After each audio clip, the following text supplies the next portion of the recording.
All right, so I think we're live now. Can you guys hear me?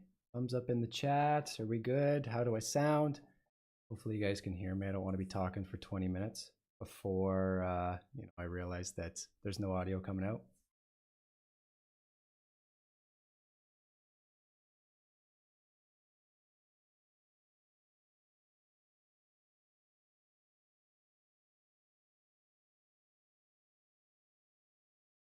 Perfect. Awesome. Okay, sweet. So make sure to grab your teas or some nice beverages as well before you sit down with me so you get nice and relaxed and can follow along what we're doing today. I'm going to give it just another minute to kind of let people pour in. I know it's probably a busy time for a lot of people around the globe, especially on a Saturday. I appreciate everybody, carving out their weekend to kind of sit down with me for an hour and play around with some Blender stuff. Awesome. Okay, sweet. So audio sounds good. That's fantastic.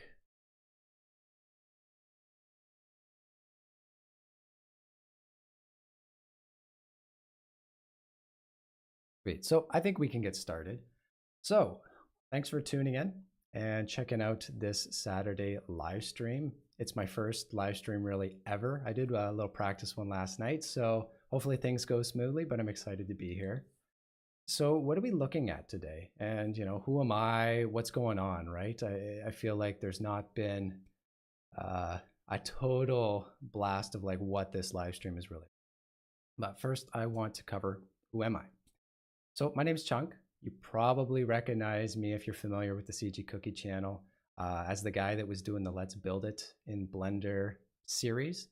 You guys really put me through, the ringer with a lot of the topics that we had to build. So that was a lot of fun. And I also moonlight a little bit with some of the CG Cookie projects. And so we're going to be looking at one of the projects that I worked on today. And we're going to be taking a small excerpt from that course and kind of working through it and seeing and learning some useful components, I think, that we can get from the course, but just like a much more bite-sized, small session aspect of it. So what are we looking at right now though, right? Well, before we get into all of the course stuff, CG Cookie actually has a really big sale going on right now. If you take a look over here at this, little cool motion graphic going on for this weekend and this weekend only, Cyber Weekend, up until the 27th, which I believe is Monday, you can get the annual CG Cookie membership for 30% off. So that's about roughly $86 US a year savings, which is for somebody who doesn't live in the US and have US dollars, that is a pretty significant saving. So make sure to check that out. And once you go ahead and check that out, make sure to also check out this new Tread hard surface course. So this is the course that I was just referring to. This just dropped earlier in the week. And what it does is it covers, if we just take a look at the YouTube video here. Oh, is it not going to let me? Hold on, we'll go look at it on YouTube here. So this course is going to cover just the entire workflow from start to creation with building a game-ready hard surface asset. So we cover a lot of the modeling for high and low poly. We do UV unwrapping, texture baking. We then kind of bring it into Substance Painter and we take a look at some professional texturing techniques. And then we finalize the course by getting some really good renders. And we also bring it into Unreal Engine 5. And we just kind of look at how we can import it and set up our cool materials, textures we created in Substance Painter. So that's what we're going to be looking at kind of briefly in this live stream session. So let me go and minimize all this. And how is our chat doing here? Awesome, audio good. CG Cookie teacher with the coolest name. I appreciate that. Thanks, Omar. All right. So at the end of this kind of mini session, we're going to create something that kind of looks like this. Again, it's always a bit of, a a challenge when doing things live. Hopefully we're going to be able to get to this point. But this is the overall end goal for what we're going to be looking at today. And at first glance, it might not look, insanely complicated. I know that the title, right, is kind of simplifying complex designs, but I kind of want to walk through initially just how we could kind of conceptualize making something like this before we go ahead and actually start doing it, because you can kind of tackle really anything any number of ways, right? That's kind of the beauty of 3D and creative software. Now, one way you might consider going about building something like this is, taking like a circle mesh, extruding it across, and then going in, extruding, scaling, and just kind of pushing vertices around, and then going in and adding some of the details like this. And that's all right for, a design that's really going to remain static. It's not going to change at all in terms of like the actual art direction. But in game development, and really any development in any industry, you generally don't get it right the first time, or art direction is always changing, and that's a really big pain point in production work. So we'd want to build this a little bit smarter to allow ourselves to kind of customize modular systems for building these type of things. Because say we did that aforementioned, way of building this, it's not very flexible for then going back and changing the tread pattern, or going back and trying to change, the side piece or whatever detail you've kind of modeled into this tire. So what we're going to be looking at is how we can simplify that process, break it down, and really, like I said, create modularity or non-destructive procedural workflows. So that's where my workflow really shines. So I'm going to go and hide this here, and I'm going to start in a new collection. And feel free to follow along as well, and ask some questions in the chat along the way. I'll try and answer as many as I can, depending on how quick the chat is moving. So to start this off, I'm going to go and add a new mesh, and I'm going to add a plane. As well, I should mention I'm in Blender 4.0. That being said, you don't need 4.0 to follow along. This is probably going to work for pretty much any well, it will work for any version of Blender within the last 10 years. So what I'd like to do is create just a small snippet or a slice of this tire tread here that we've created. And I want to kind of use that as our home base for this model. So that's really going to be, if we actually just take a look at this model here, I go and just quickly hide all of the modifiers. At the end of the day, this is all we're going to be modeling. And even more so, just half of this, right? This is a pretty simple model. I think most of us are going to be able to follow along and create something like this. But really, that's going to be the foundation for the modularity of our system here. All right, so let's go back to our new collection. So what I want to do is I'm going to remove these two back verts here. And I might actually, I'll bring this one. I just make sure to go back to increment, bring this back to the center there. And the first modifier I'm going to add is the mirror modifier. And make sure I turn on clipping, right, so that it's going to clip at the center. Awesome. So that's going to be a good start. So I'm going to go into front orthographic view here. And I'll bring this up just a couple spots. And let's extrude this downwards, kind of equally along that center line there. Sweet. So where do we go from here, right? Sometimes it's a bit of paralysis by analysis. There's so many avenues that we could go down. But I like to really get a core block out of what I'm working on done first before I really start to go in and refine. And that's a pretty common practice as well. So how do we go about actually getting this shape here into that rounded kind of donut tire shape, right? So the first thing I'd like to add is an array modifier. And this will allow us to repeat this very small slice of a pattern that we're creating pretty much infinitely, as many times as we want. So let's make sure that we set our factor from being on x1 to a value of z1 so that it's going to go vertically. And that way we'll have this just tiling, kind of forever here. So now we need to actually create the bend or that circular shape. So how we can do that is by using another modifier, and you'll notice there's a common theme here that I like to use modifiers because they really take a lot of the manual work out of modeling. And we're going to use the curve modifier. Make sure you're using the deform curve one. You're not using any of these geometry nodes, crazy hair curve stuff. Sweet. So we want to make sure that's after our array modifier, so it's below. And now we need to provide this with a curve to actually use to start bending it. So I'm going to add in my 3D scene, go to curve, circle, right? And that's starting to generally look like the shape that we want to create for this tire.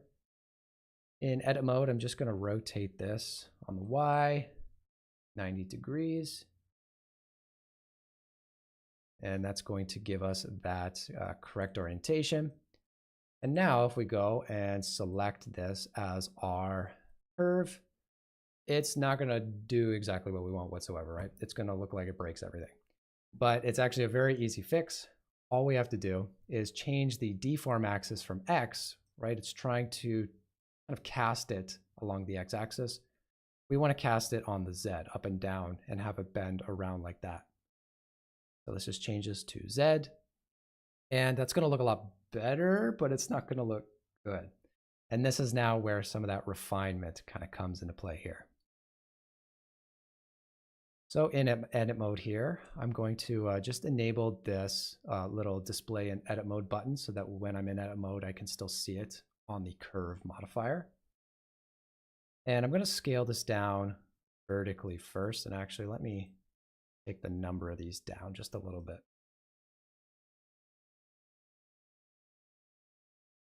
There we go, something like that. This number isn't going to really matter in a second here. And actually, you know what? I should just showcase that right now. You'll see that as we scale this down, right, we're going to have to start to add a couple more. And then if I scale this up, oh, now we're going to have to bring it down. And it just becomes a real pain in the butt to actually navigate this. So what's really cool about the array modifier is that I can change the fit type to be fit curve and now provide it with this curve that I created. So now if I scale this down or up, right, it's going to automatically just fit the number of array instances into this spline. Now you'll notice here kind of at the front, right, it's going to have a little bit of overlap. That's something that we can fix towards the end of the project here. And I'm going to flip the normals just because it looked like the normals were a little funky there.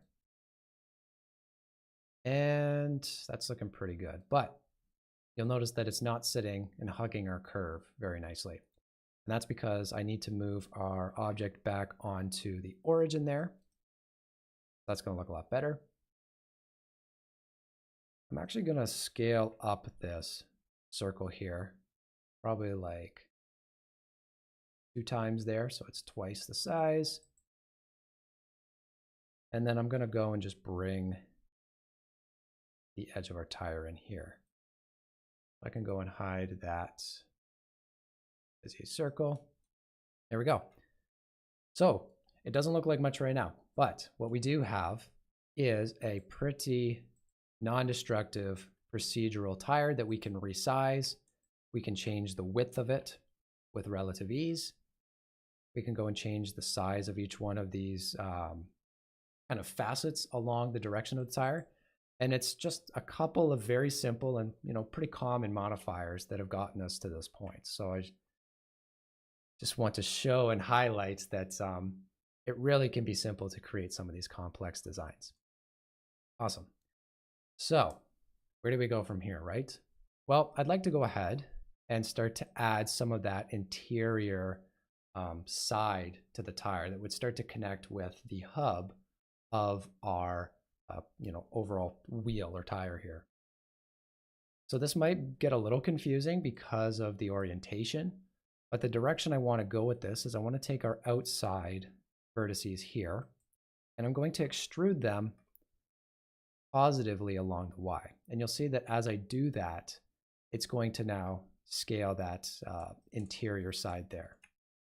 Right, so what we've done is just created a very simple slice of our tire, and we're just repeating that operation continuously around it. Sweet, so that's looking pretty cool. Are we looking on the other side? That looks all right. So now that we're at this point, I think it's time we can start to add just a little bit of tire tread details, at least the rough blockout shapes, to get the kind of idea. Now, this is where you can have a lot of fun with your designs in Blender, and this is where this system really adds a lot of freedom to your modeling, because we can use this mesh as a base, save it out as a separate object, and then go ahead and duplicate this when we want to change the tread pattern. So what I'm going to do, actually, I'm going to go look back at our final model here, and I'd like to see how I did it on this one. Again, I'm doing this kind of by eye. I would recommend you find a tire tread guide online that you can kind of bring into your Blender scene. You're definitely going to get a lot better results for using actual reference. So if we take a look here, we can see that really all I've done is gone ahead and added a couple of extrusions along the center, and that's going to give us that straight running line down the center of our tread. So we can go ahead and do that. I'll just add a couple, maybe I'll add 4. I think that'll be okay. Go and just bevel these a little bit. And I'll go out and just extrude these out. Now, again, how far you push these out is going to be how deep your tread is here. So that's something to keep in mind as you're modeling along with this. And you'll also notice on the kind of the interior here, we're getting a lip at each one of these faces. And the reason that is that we actually have, if I can get rid of this curve modifier here, we have these, these interior faces that are going to be kind of pinching and merging with each other. And it's going to cause these interior faces to create shading artifacts, really is what it's going to do. So we need to make sure that we go and erase these. Go and select those, and X to delete faces. And something else I want to make sure too is that you'll notice if I go and move this down, right, it doesn't seem to be snapping at all or merging to the previous version. Something I forgot about is that in the array modifier, we need to make sure that we have merge selected. So now if I move this up and down, right, you can see there's a small threshold where it'll go ahead and actually merge with the other instances of the array.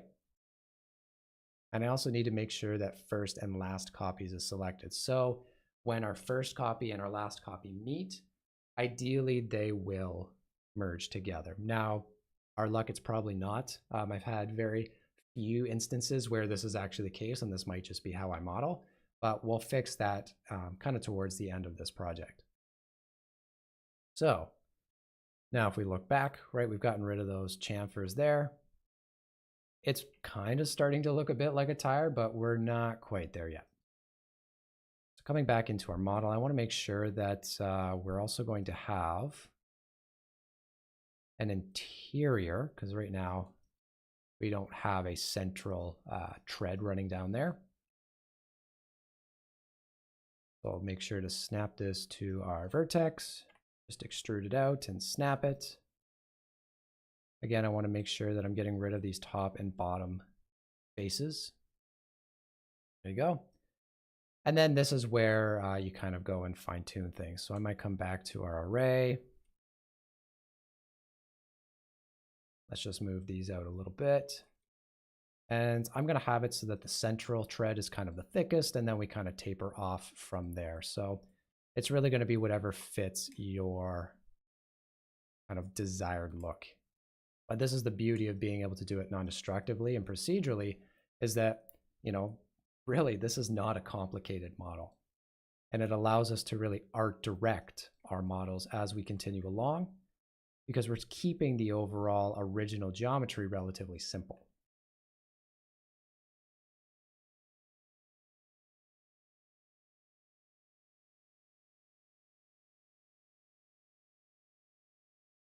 Awesome. Okay, so that's looking cool. But now I also want to make sure that we've got some tread running along the side, you know, kind of the exterior edge of our tire here. And how's the chat going? Are we got any questions that I've missed? Taking a look. 42 people, 42 watching, Pixelogic, ZBrush live stream, 90 here. Blender has come a long way. Yes, Blender has come a long way. I started personally in 2011, I think just around the 2.49, 2.5 update. And I can say honestly, it's been very validating to see how far Blender's come, because I've never really spent enough time learning any other software. But being told, you know, as you're growing up and using the software, that it's really only a hobbyist software, it's really nice to see how beefy and powerful Blender's become. Anyways, not really a question, but let's continue with what we're doing here. So let's come on back in. I'm going to go and add a cut down the center. And actually, I want to just draw your attention to the silhouette of this guy as I go and do that. So you'll see as I go and add a cut down the center here, if I Control Z and then Control Shift Z, right, you can see that we're giving it more resolution. So in this particular workflow, that's something to be aware about. You might run into issues where you don't have enough original geometry or you know, resolution in your model for it to bend nicely. So that's something to be just a little bit aware of, is if you find that things are still a little too janky, take a look and maybe add some loop cuts here and there that might help satisfy the overall silhouette. Oh, I see a question, I think, in the chat. Is it required to apply rotation and scale for modifiers to work as expected? Yeah, so Omar says it depends on each situation. Rule of thumb, it's better to apply the transforms. I would agree with that. Again, sometimes you might want to have an altered transform, but generally with modifiers, they're expecting that the transform you've given it is the ultimate intended transform. And for some modifiers, they really rely on the transforms. So the direction, the scale, the rotation of your geometry. So if you have it situated in a way that you like it and you want the modifier to generally work as expected, it's a good idea to apply your transformation. Sweet. So moving along still, I'm going to take this exterior tread. Actually, let's add a cut there and go ahead and extrude these out to match that guy there. And again, I'm going to just remove these faces, right, so that we're getting something kind of like that. And you know what, actually, now that I'm looking at it, I think I have maybe too many treads. So again, really cool moment. We can go ahead and very easily update this. So what I'm going to do is just get rid of these verts here and quickly fill that in. And then we can just start to kind of reposition here.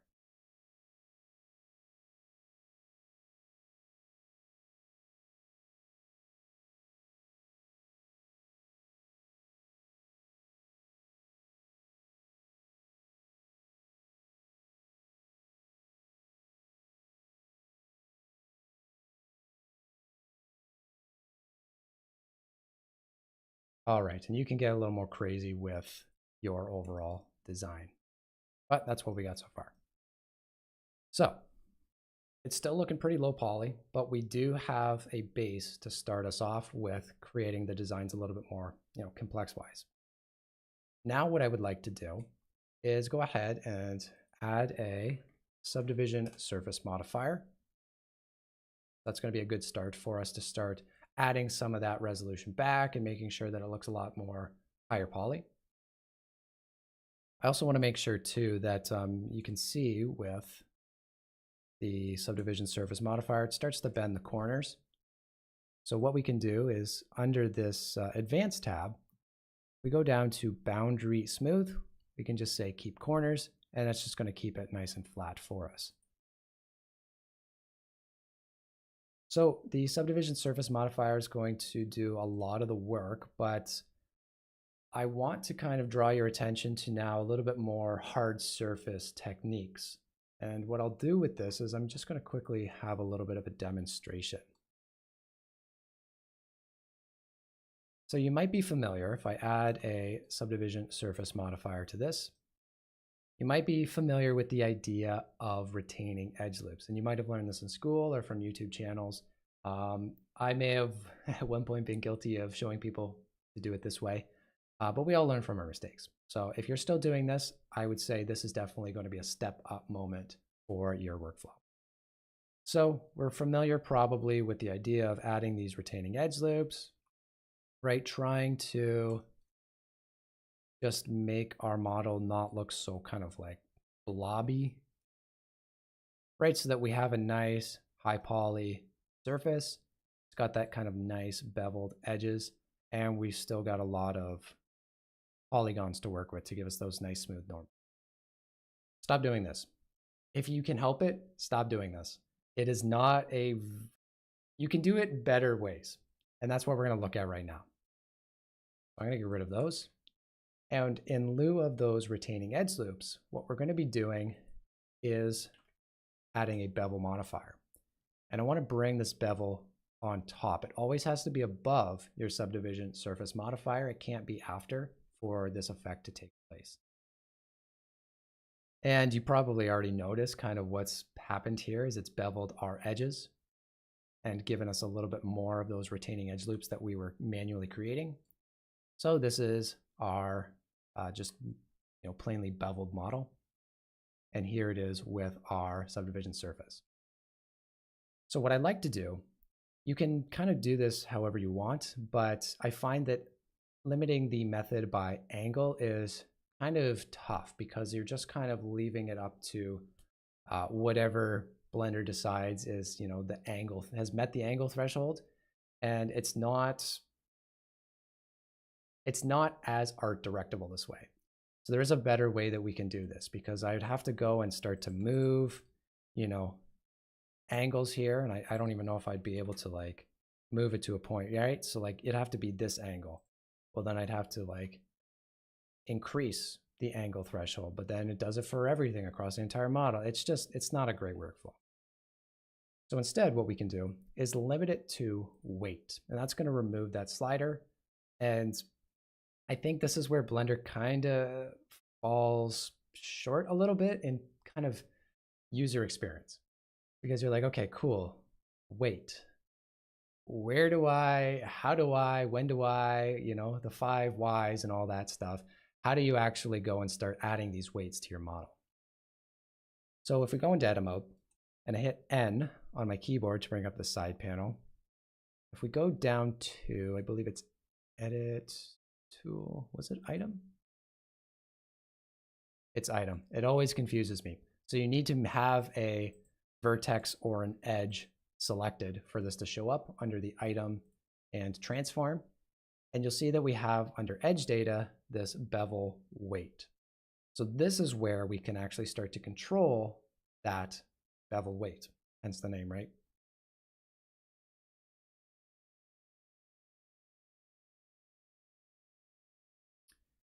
Got a pretty lively chat. I like seeing everybody talking about all of this stuff. Gets me excited. I hope it gets you guys excited. So bevel weight. We'll see that as I bring this all the way up, right? Now it's going to have that blue line to denote that it's got bevel weight on it. I can bring this one up to like 0.3, and it's got a bit of a darker blue line on it. And that's to indicate that it has less bevel weight. So the bevel weight is going to take the amount that you have set here.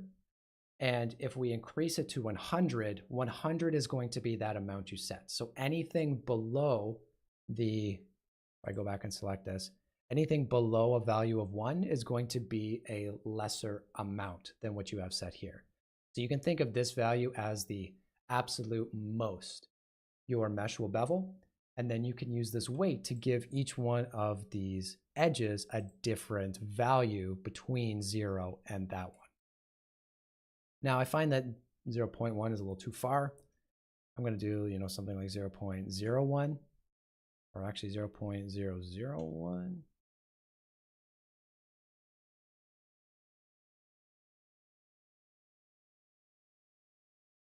Let me try.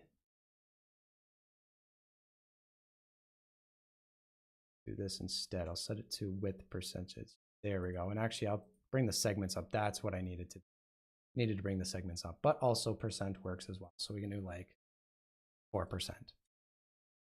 So we've pretty much achieved the same look, right, that we had before. The one benefit being that I don't need to go and select all those, vertices at each corner to try and move things, or, trying to go and select like multiple edges if I wanted to move it. I can just go and select our mesh just like this. And again, it's going to be incredibly non-destructive. So I can have edges such as this one right here that has, we take a look, no bevel weight. And you can see how drastically that's going to change our model. But again, we can still kind of play around with it very simply and still modify it in a very convenient way. And then you can start to get some really kind of complicated meshes from this type of procedural system. So this is really, really a cool way. Once I kind of discovered this system of working within Blender, it absolutely changed the game for me. All right, so back to the task at hand. We want to take that type of modeling and apply it to this tire. So let's go back, add a bevel modifier. And the age-old question is, where do you apply this, right? Do you apply this kind of before? Well, we know for a fact that you have to apply it before the subdivision surface, but is that going to be the best spot for it? And this is going to take some playing around on your end to find the sweet spot. I generally like to have it right before the array and right after, oh, actually, I should probably put it before. So I should probably put it right at the top now that I think about it, because we want both sides to bevel because we have a mirrored object. And then it's going to get propagated down our entire modifier stack so that it's going to calculate these bevels the entire time, which is going to be good for us. It's more geometry to work with. We're going to get a better silhouette. All in all, it's just going to be a better way of going about it. So now that we have that, I'm going to, you can see how quickly your modifier stack starts to get really busy. I'm going to go back to our array here. And let's start to bevel some of these edges. So again, changing it to weight. I'm going to do a %, and I'll just set it something arbitrary right now because we can't see any of it. And let's just select each one of these kind of exterior tread edges, right? Things we're going to want to kind of hard surfaceify, I guess, if you can. That's a word. It's not a word. Don't look it up. And I'm going to now just drag my slider all the way up to 1. Awesome. So I think the % is maybe not the width type that we want here. How does offset work? Offset seems okay. And I'm going to bring this down to probably 0.001. 0.002, something a little bit like that. Right? So it's going to be very tight edges here. So now if I turn the subdivision surface modifier on, and I'll just go and shade this smooth. Right now we're going to have control over the hard surface aspect of it. So this is with it on. And actually, let me just turn, there we go. This is with our bevel modifier on, and this is with it off. So we would have to go and do all of this if we were doing it the other way, right? By hand, where we're starting to add these retaining edge loops, and it just makes it such a nightmare to try and do all of these modifications when modeling. So save yourself the clicks, save yourself the headache, use modifiers. The bevel subsurf combo is going to take you a long way. Let's turn that back on. And now all of a sudden that's looking a lot more high quality. Sip of my tea. How's the chat doing here? Seeing the model change so easily just in a click. Yes, it is really nice to kind of take it back to roots, really simplify the modeling process. It really makes it just so much nicer. I think you don't really appreciate that until you're in the thick of something and you're like, man, this model is just so complex. Like I hate working on it. It just sucks. But when you can kind of bring it back to basics, really simplify the process, it really makes modeling fun. And I think that's what I try and explain to people who don't really, do a lot of this type of modeling, is like, you can really simplify it and just make it fun. Modeling something that's fun is going to make you want to model it. That's the philosophy I try and live by. Probably want to keep the segments down, especially when also using the subsurf. Yes. So what we're looking at right now is just a high poly version as well of the model. You would go ahead and create a much decimated, like removed, unsubdivided version, right? A lower density version of this model before you actually take it into a game. All right, so we've got all of that hard surface detail in there, but it still is looking pretty basic. We need to add some kind of characteristics of our tire, such as the bulge, right? Of the rounding of the tire, because it is really filled with air. So another non-destructive way that we can go about doing that, I bring our curve off there, and I'm actually going to take our array off as well. So one way we could do that is by going and starting to, right, change this model. And actually that might work really well. Yeah, that's actually, that never works the first time. So that is one way you could go about doing that. But again, it isn't exactly non-destructive, because now I've gone and actually tweaked this mesh here. But what if I wanted this flat again? Or what if I wanted to change the pattern or do something, right? It now has made it significantly more difficult for me to go ahead and do that now that I've moved this. So instead what we can do is use another modifier that allows us to transform the mesh kind of in a manual way without actually destructively doing it. And if you're not familiar with it, it is called a lattice. Now, lattice kind of seems a little scary, seems really mathematical. And I guess you could be really mathematical with it if you wanted to, but we're going to do something kind of ease into using the lattice. So when we have this lattice, we're going to have this data properties here, and this is where we control the resolution of this lattice. So you can see I can start to cut it up. So what I would like to do is I'd like to make this just a planar lattice, because I don't want to have this kind of like three-dimensional lattice where I'm trying to like bend and move stuff. I simply want to move our model along the y-axis here, the x and the y.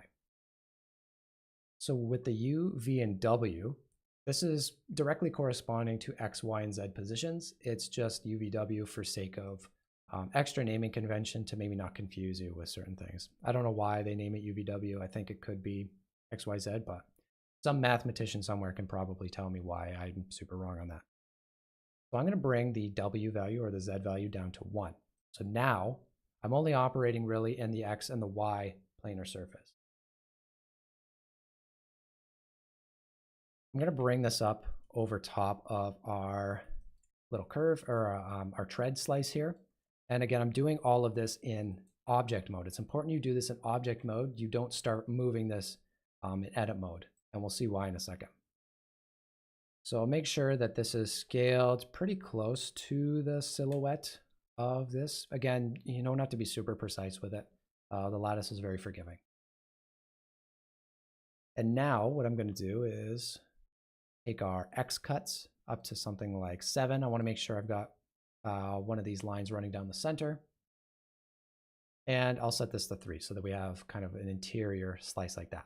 So our lattice is going to look like a 7 by, well, 3, I guess, 3 edges, but 2 rows of faces. And that's going to be awesome. So if we take this on our piece now and add a lattice modifier, let's go and select our lattice. And I'm going to move the lattice up above our array, but below our mirror. I want to make sure that we mirror the other side of our object first, and then we array the entire thing as like one kind of piece, as if it was one continuous mesh. It doesn't have a modifier on. I see Go Lattice in the chat. Yes, Go Lattice. Lattice is one of my favorite modifiers just because it takes the whole, destructive nature of modeling kind of out of the modeling. It's really handy. Okay, so now if I go into edit mode for the lattice, and I've got what is this, sphere proportional editing on. So now if I move this, you can see it's starting to allow me to move the geometry of our tire here. But if I go into edit mode on our mesh, you can see that it is still actually the same orientation prior to this modifier being added. So I can go ahead and let me just turn this on here. Say I wanted to, resize this one here. Turning that off. Right now I can go and very easily resize that, and it's going to do it along the curvature of the lattice. So this is really some of the power of the lattice modifier. It's why I love working with it, is I can keep things in very angular orientations, right? Very easy for us humans to kind of operate on, but then it's going to update it seamlessly, which is really awesome. So let's take a look and see what that looks like here. That's looking okay. So if I grab this and I just move this kind of along, maybe I want to bring these ones up a little bit. I'll bring them down.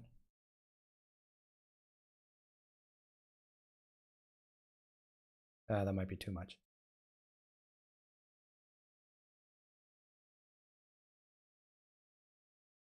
There we go. I think something like that's going to look a little bit better. So we can see our before and after with this lattice here. Really, really changes the game. And then I can still go in and do some of these tweaks really easily.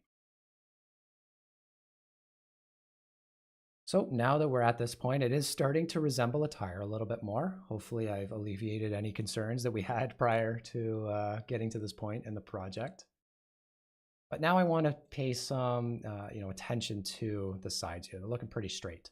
And if we look at a tire, we'll kind of see that it rotates and rounds kind of along. I guess I got a little bubble here. I can't be having too grand of hand gestures. It rotates kind of around as it fits into the hub of the tire. So this is a relatively easy task for us to do. We can just go and add a cut here. Now you'll see that loop cut does not work well on deformed or edited mesh. That's because we've added this lattice modifier. You likely won't have to worry about it, but just in case that pops up for you, just know that it's because of the lattice. So now that I have this loop here, I can start to move it out along the X. And now we're going to get some of that detail and that surface shading in our model here. So I'll go ahead and round this out, maybe push this in a little bit as it gets down there.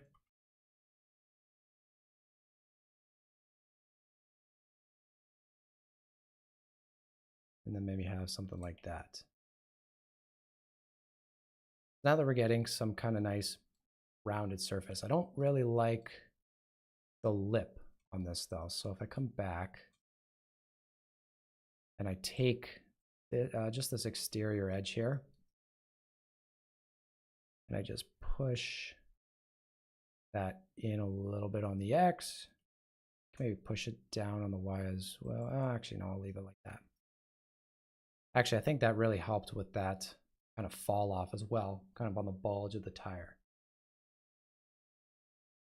A flattened donut. I like it. Yes, it was at once a flattened donut. We've now kind of beefed it up a little bit.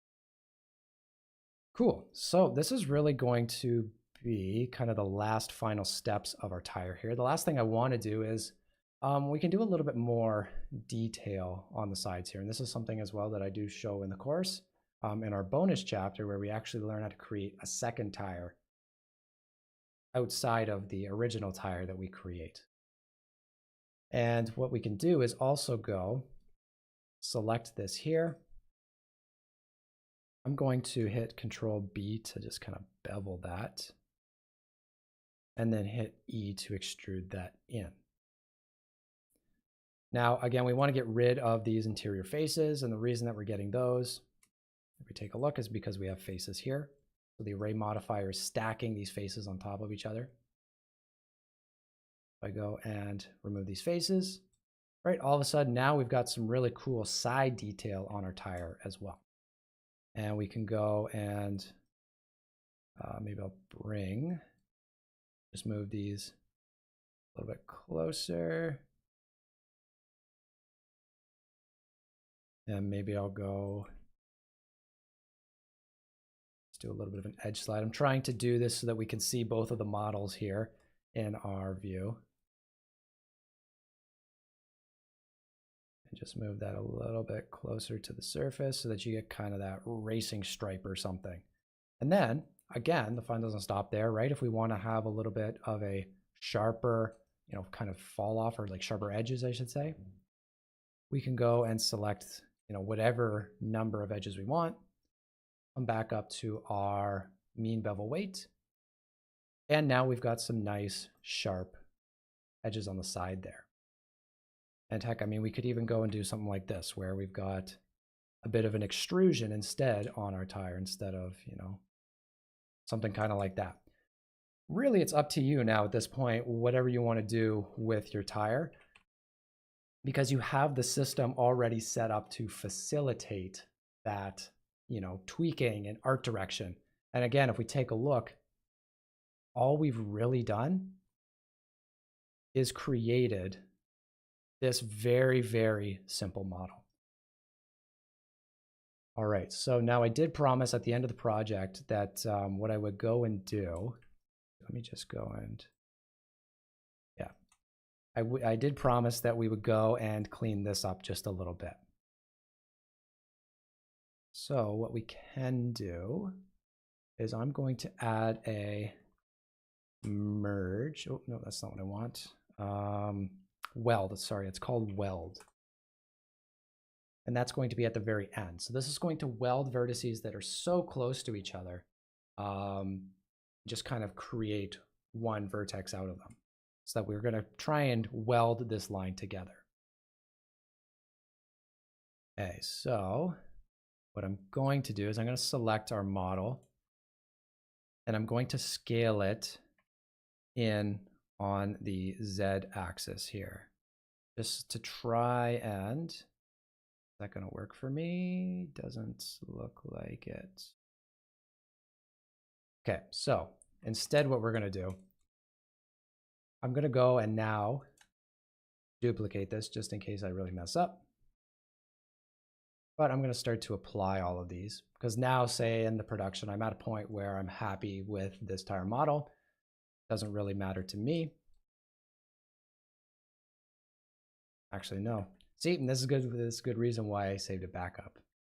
What I'd like to do, go ahead and apply all the way up to our subdivision surface. There we go.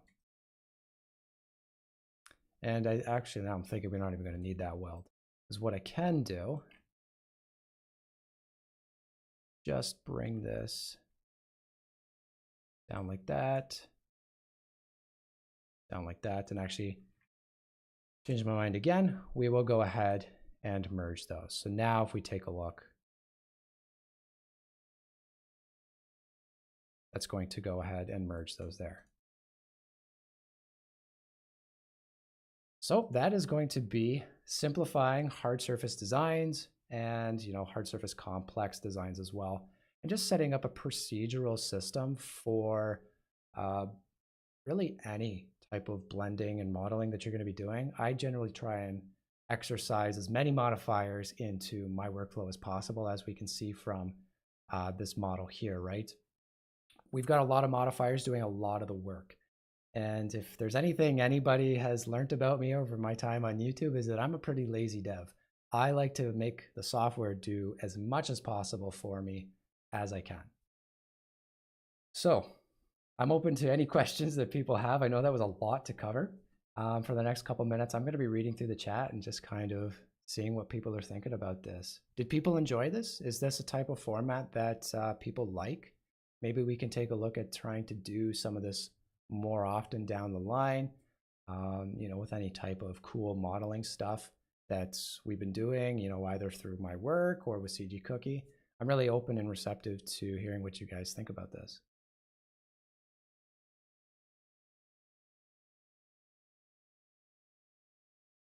A do-mobile. Interesting. I feel like I've missed a lot in the chat because I have no idea what that's in reference to. I see tire donuts. That's awesome. As rubber and welders go together like PB and J. Matt's taking notes on maybe that. I'm not sure. A transfer on shapes like a circle would be problematic. Thank you for sharing. Yeah, absolutely. Photorealish face modeling. Ooh. I feel like that's a Kent, that's a Trammell topic. I definitely should not be trusted with face modeling or trying to do anything in the likeness of humans, but that definitely could be a really cool live stream. I agree. Streams are great. Awesome. Okay, I love to hear that. I really haven't done too many streams myself, so this is kind of a new platform, a new medium for me. It was awesome. Thanks, Chuck. Thank you for tuning in. Love to see it. I love having you guys here. Love these live streams. Domobile is Batmobile with donuts. Ah, okay. Yes, we can make a nice squishy Batmobile that's also, delicious and practical. We can figure out how to make that work. We have the technology. Humans course, 70 plus hours. Yes, a 70 plus hours Kent live stream would be exactly what that would be. I feel like Kent would not allow, he would have to make it perfect. So it would be the longest live stream to ever exist. I'm late, but really interested. You're going to see a smart way of working. Thanks a lot. Yes, thank you so much for joining, everybody. It seems like everybody is ready to tune out. So thanks for checking in with the live stream here. I had a lot of fun. I hopefully it provided a lot of useful information for people just on how to work non-destructively and to simplify, more complex designs and to really make it more flexible in case you need to change those designs later on. Please make sure to take a look at the CG Cookie annual membership. Again, like I said, it's 30% off now, and it will be $202 per year, which is an $86 discount per year, which is a lot. And if you go ahead and check that out, or you already have a CG Cookie membership, please take a look at Tread. If you enjoyed the content today, you're going to love what I have in store for you guys here. Thanks again, guys. It was awesome. Great first stream for me. You guys are a lovely crowd.